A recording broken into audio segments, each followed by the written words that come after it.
Most people believe the middle class struggles because it doesn't earn enough money. But what if that's not true? What if millions of hardworking people are stuck not because of low income, bad luck, or a weak economy, but because they're following a financial path that looks responsible on the surface while quietly preventing them from building real wealth? Every year, countless families earn more, save more, and work harder than ever before. Yet somehow, they never seem to get ahead. Their lifestyle improves, their income grows, their house gets bigger, their cars get newer. And still, financial freedom remains just out of reach. Why? Decades ago, Jack Bogle noticed a pattern hiding in plain sight. The people who built lasting wealth weren't necessarily the highest earners, and many of the people who earned the most never became truly wealthy at all. The difference came down to one hidden trap, a trap so common that most people spend decades inside it without ever realizing it. And once you see it, you'll start noticing it everywhere. It shows up in neighborhoods, workplaces, retirement accounts, and even in the financial decisions people are praised for making. For most people, the trap doesn't begin with a bad decision. It begins with a good one, the first promotion, the first meaningful raise, the first home. The first moment they finally feel like they're moving up in the world. And that's exactly why the trap is so difficult to recognize, because it rarely arrives disguised as a mistake. It arrives disguised as success. People don't wake up one morning and decide to become financially trapped. They simply make one reasonable decision after another: a slightly larger home, a slightly nicer vehicle, a slightly more expensive lifestyle. Nothing dramatic, nothing reckless. Just enough change to make life feel more comfortable. And year after year, comfort quietly becomes commitment. Imagine a couple in their late 40s, let's call them David and Lisa. They've done almost everything right. They work hard. They pay their bills. They avoid major financial mistakes. They own a home in a respectable neighborhood. They drive reliable vehicles. Their children are doing well. From the outside, they look successful. In fact, most people would probably envy them. But every month tells a different story. The mortgage is larger than they expected. Property taxes keep rising. Insurance costs seem to increase every year. One child is approaching college age. The cars need maintenance. The house always seems to need another repair. And despite earning more money than they did 10 years ago, they somehow feel less financially free. Why? Because almost every dollar they earn already has a destination before it arrives. And that's the moment the middle-class wealth trap reveals itself. The trap is not poverty. The trap is obligation. Jack Bogle spent decades studying how wealth is built. And one of the most important lessons he taught was surprisingly simple. Wealth is not measured by what you spend. It's measured by what you own. That sounds obvious. Yet, millions of people spend their entire lives moving in the opposite direction. They increase income, then increase expenses. Increase income again, then increase expenses again. And eventually they become trapped inside a lifestyle that requires them to keep earning at the same pace indefinitely. The first part of the trap is what economists call lifestyle inflation. Most people assume higher income automatically leads to greater wealth. But higher income only creates opportunity. What happens next determines everything. A promotion arrives, a raise arrives, a bonus arrives. And instead of increasing ownership, people increase consumption. The bigger paycheck quickly disappears into a bigger lifestyle. The psychology behind this is powerful. Human beings adapt incredibly fast. What once felt luxurious quickly begins to feel normal. The nicer car becomes the expected car. The larger home becomes the standard home. The expensive vacation becomes the annual tradition. And because each upgrade happens gradually, people rarely notice the cumulative effect. They're climbing financially. But they're also building a larger financial machine that constantly needs to be fed. The second part of the trap is debt disguised as progress. This is where things become dangerous, because not all debt feels risky. Most middle-class families aren't borrowing recklessly. They're borrowing responsibly. At least that's how it appears. A mortgage, a vehicle loan, a home renovation, a financing plan, a payment spread over several years. Individually, none of these decisions seem unreasonable. Collectively, they can become overwhelming. Charlie Munger often warned that small mistakes become dangerous when they compound. Most people understand compounding when it comes to investments. Far fewer understand it when it comes to obligations. Every monthly payment reduces flexibility. Every obligation narrows future choices. Every commitment quietly increases dependence on continued income. And over time, many families discover they're not building freedom. They're building a lifestyle that requires constant maintenance. The third part of the trap is confusing assets with appearances. This one is especially deceptive because society rewards it. People receive praise for visible success, the larger home, the luxury vehicle, the expensive neighborhood, the impressive lifestyle. But financial independence operates according to a different set of rules. The market doesn't care how successful someone appears. Retirement doesn't care how successful someone appears. Cash flow doesn't care. Net worth doesn't care. Ownership doesn't care. Only reality matters. And reality often looks much quieter than people expect. Jack Bogle noticed that many wealthy investors lived remarkably ordinary lives, not because they lacked money, because they understood the difference between looking wealthy and becoming wealthy. One creates attention, the other creates freedom. And those two paths are often very different. The fourth part of the trap is waiting for the perfect moment. This is where countless middle-class families lose years.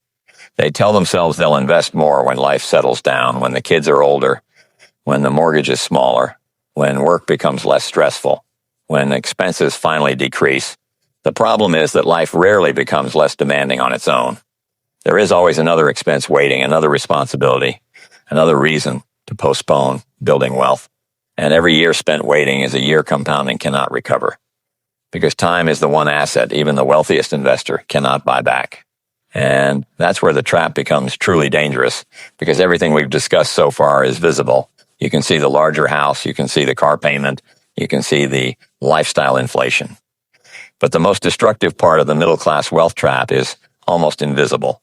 And it's the reason many intelligent, hardworking people spend decades earning good money without ever feeling financially secure. That hidden trap is still ahead. The hidden trap is this: many middle-class families become so focused on protecting their current lifestyle that they stop building their future one. At first, that sounds reasonable. After all, who doesn't want stability? Who doesn't want security? Who doesn't want a comfortable life for their family? But there is a difference between protecting a lifestyle and becoming trapped by it. Jack Bogle often observed that successful investors understood the importance of simplicity. Not because simplicity is exciting, because simplicity creates flexibility. The more complicated a financial life becomes, the more difficult it becomes to create real freedom. And that's exactly where the fifth trap appears, the comfort trap. Most people assume comfort and wealth naturally grow together. Sometimes they do, but often comfort becomes a substitute for wealth. A family reaches a point where life feels reasonably good. The house is comfortable. The cars are reliable. The bills are manageable. And because nothing feels urgent, they stop pushing toward financial independence. Years pass, then decades. The goal quietly shifts from building wealth to maintaining comfort. And without realizing it, people trade long-term freedom for short-term convenience. This is one of the reasons so many high-income households still feel financially anxious. The money coming in is substantial. Yet, the lifestyle built around that income requires every dollar to keep arriving. The sixth trap is even more dangerous: income dependency. Most people think their salary is their greatest financial asset, but Bogle viewed wealth differently. Your salary creates opportunity. Ownership creates freedom. Those are not the same thing. Imagine two people earning the same income. One spends most of it supporting an increasingly expensive lifestyle. The other gradually acquires productive assets.